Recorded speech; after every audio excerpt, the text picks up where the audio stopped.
Hello, YouTube. This is Melody, and on today's episode of Learn with Me, you will learn or see or know what Melody did with her chalk paint. La la la la. Okay, so I'm finally back to kind of show you my experiments or adventures in chalk painting.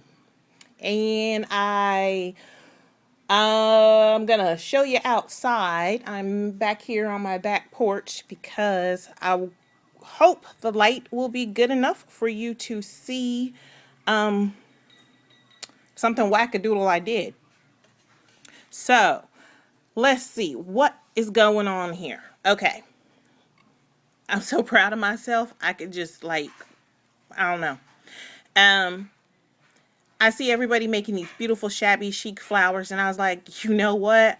I can do this. I can do this. Why am I watching other people's videos and going, oh, that's so pretty. Oh, and it is pretty and it's great. And I'm like, I can do this. Get up off your duff and sit down and try and make yourself a shabby chic flower if that's what you want to do with yourself.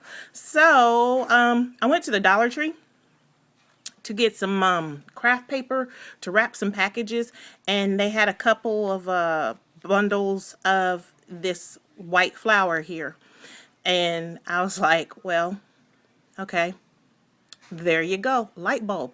So I bought a couple of bunches of those, and then I took them apart, took out the Dollar Tree business in the middle, and I added some cheesecloth to this one and a pretty button that I got. I think I got these buttons in a pack at Hobby Lobby. It was like $1.99. I think there was like 12, 13 buttons in them. And I may or may not glimmer mist this. I don't know. Right now, I'm just proud of myself that I finally made a shabby chic flower. Of course, I had 99.5% help from the Dollar Tree, but whatever, it's all in the results. And I just sewed it on the back, and I had to use blue thread because I cannot find my clear thread. I think one of those little bandits that lives with me has used it for a school project or something and not returned it. So that was one thing I did. So let's get back to this chalk painting for a minute. This is the final results. Moving just a little bit of chalk painting. And there's the inside of the box. Nothing fancy, nothing special, but hopefully by being outside you can see the chalky effect. I think you can see it pretty good right there. Pretty cool, huh? This one I'm trying to move slow. Okay, so this was the box that was just whitewash painted in my previous Learn With Me video, where I didn't use the chalk paint. I was trying to get that whitewashed look just by combining white paint and various craft paints. So that's how that turned out. This is a stencil by Martha Stewart that I found at Home Depot, and I'm going to tell you something about that. I was really surprised because I don't go into hardware stores and all of that. I really have no reason to. I'm never going to build a house or anything. But I went in there looking for the non-sanded grout. And there's a Martha Stewart section there. And they had these really pretty stencils. So I picked one. I picked up 4. I think there's 6. I can't remember. Anyway, that's what this is. I did make a few little flubs or whatever. But you know what? When you're making handmade, that's the whole point. It's handmade. It's not professional. Well, it is professional, but you know what I mean. You're going to have some little inconsistencies or whatever, and that just adds to the charm of it, in all honesty. Now, this is one of the chalk painted boxes, and then because Melody can't leave well enough alone, I went and got glimmer mist. And it was the Tattered Angels Glimmer Mist. It was not the marshmallow. And it was not the iridescent gold. I believe it's the pearl. I'm almost certain it's the pearl. Don't quote me on it, but I think that's what it is. And I said, okay, I know this is chalk paint, and the whole idea is to make this look chalky, but since I've put this stencil on here and the stencil was looking kind of vague to me, I mean, I like it and everything, I was like, how could we dress up this stencil? And I was like, well, you know what, in for a penny, in for a pound. I paid $1 for this box, so who is it going to hurt in the long run? So I glimmer misted it.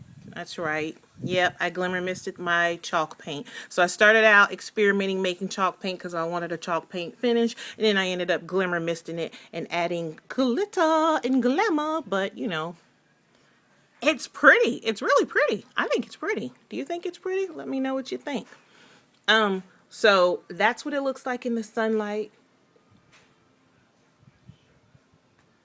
I think it's neat. And you can actually still see the chalky, I can anyway, as compared to, you know, acrylic paint. I can see the difference. Maybe I'm just kidding myself. I don't know. Let me know if you can see the difference. Anyway, sorry about that. I only did the outside of it. The inside is still chalky. And I like it. It's very simple. It was a very quick project to do. And, you know, if you make some of these and give them to, like, your friends, they're going to think you're, like, some super fantabulous, so home and garden TV project person. So there's my version of a tricked out chalk paint box, and then my plain Jane chalk paint box. And over here is one of my thrift store finds. I found this heart-shaped box for 99 cents at the thrift store. That's another courtesy of the Dollar Tree shabby chic type flower with a jeweled brad. And that's all there is to that one. I may or may not try and find like some pink fabric or something and take it apart and do some layering, which is what I would like to do if I get a minute. But anyway, this is a chalk box, and what I had done was, when I made the last video, I put the chalk mixture into a little squeeze bottle that I had, one of those little travel bottles. But when I got home, the stuff was thick. It was like I don't know, it was kind of like funky silly putty kind of consistency or something. Anyway, so I squirted some out on the Tim Holtz craft sheet and added water to it, and it, I think, gave it a more watered down appearance or color, and I'm okay with that because I had made the mixture, and so I'm going to use it, you know, one way or the other. I'm going to do something with it. So I grabbed this box that I got for 99 cents at the Waterfront Mission, and so I went ahead and I painted it with the mixture. And if you look at these, I think it came out more pale when I like reused my mixture or watered it down, and I'm okay with that. And then I went around the edges of it with the Distress Stain, the liquid one by Tim Holtz. Then I painted it again, and then I Distress Stained it again, and then I painted it, I believe, a third time and did not distress the third time. And I also kind of buffed it out in between it drying with just a, you know, a dishcloth. And you can see a little bit of the paint comes off, but it really doesn't. I think that was more or less like dust residue and probably me wiping my fingers, really, in all honesty. So I like it because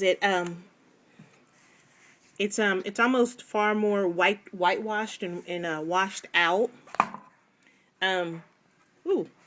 I forgot to brush those off because I told you I don't edit. So anyway, these are my little brush sprinkles from me buffing it out. And as you can see right there, I had started sanding it a little bit, trying to sand the edges. I think I may have gone a little too far, but I can always go back over that with more paint if I desire, or I can leave it as is, you know, because it's just for me anyway, so it's okay.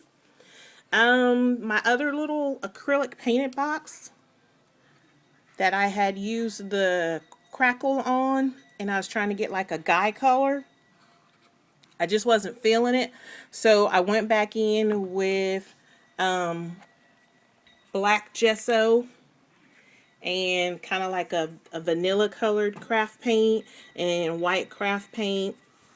And I'm going to sand it down a little bit here and there. And I'm still going to crackle paint it because I just used the clear rock candy crackle paint. I really like that stuff. I just didn't like my attempt at the brown, kind of brown family guy colors. It just didn't work for me. So, you know, try something else. And let's see, this right here, which is trying to fall. This is my little homemade easel or whatever. Not easel, I don't know, homemade stand. Anyway, this is another thrifting find, and it was I guess it was kind of like a brass or something, and I have put the Martha Stewart metal primer on it that I found at Michael's on clearance. And I don't know, because I'm not really, you know, like an expert on painting and priming and all of that. It seems like it kind of makes it streaky. So I have Martha Stewart primed it, and then I've added some black gesso here and there, and then I've gone over it with so far two coats of the liquid craft paint, the cheapy 59-cent kind. And you know, sometimes the streakiness or whatever, it may be the artist, it may be the product, it may be the technique, it may be a combination of all of them. But we shall see. I put that brush in there because it was kind of wet to keep it from sticking to each other. So anyway, that's what it looks like in the sunlight so far. And I think once I've added some more coats of paint to it, and probably I should quit being so impatient and just, you know, give it a rest in between coats, it'll turn out pretty good. If not, I'll still use it anyway. This is another shabby flower I'm working on, and I've used my Tim Holtz Tattered Florals die to cut this material stuff, which I think you use it for needlepoint or cross stitch or something. And I've just added it in between the layers, and I put a pretty Hobby Lobby button once again. And this is a big girl. She's like fluffy. I like her. And again, I'm having to use the blue thread because one of the bandits took my clear thread, but that's okay. It's going to be on the bottom anyway. You won't be able to see it. So I'm thinking something like that, maybe. I don't know how a flower could really incorporate into that. Maybe, maybe not. I don't know. Anyway, let me show you the Martha Stewart stencils I did pick up. What I like about them is they're in the 8.5 by 11 sheet. I don't know if other stores sell them. I got mine from the Home Depot. It's a big stencil, and it was only $2.98. So if you compare that to some of the leading companies that we're all out there using for stenciling and our forays into mixed media and decorating and all of that, not too bad for the price, honestly. This one has 3 designs on it, $2.98. This one was cool because you got a frame. Actually, I guess you could use this one as a frame as well, just, you know, not use your paste or stenciling stuff on the middle piece.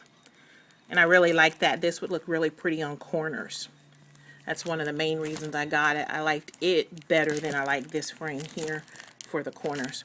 But, you know, for $2.98, and I know I have some little 6x6 stencils from other companies that I've paid $4.99 and $5.99 for, and even $6.99 when I couldn't get them from my typical suppliers. So I thought that was pretty good. And then there's this one. It's kind of like a damask, and this is kind of like a trellis or leaf print. Really pretty. $2.98. They're made by Americana. I don't know, again, if other stores sell them, but I found mine at Home Depot. So there you go, guys. Let's give you one more shot of the boxes, and let me know what you think, and you have a great day. Bye-bye.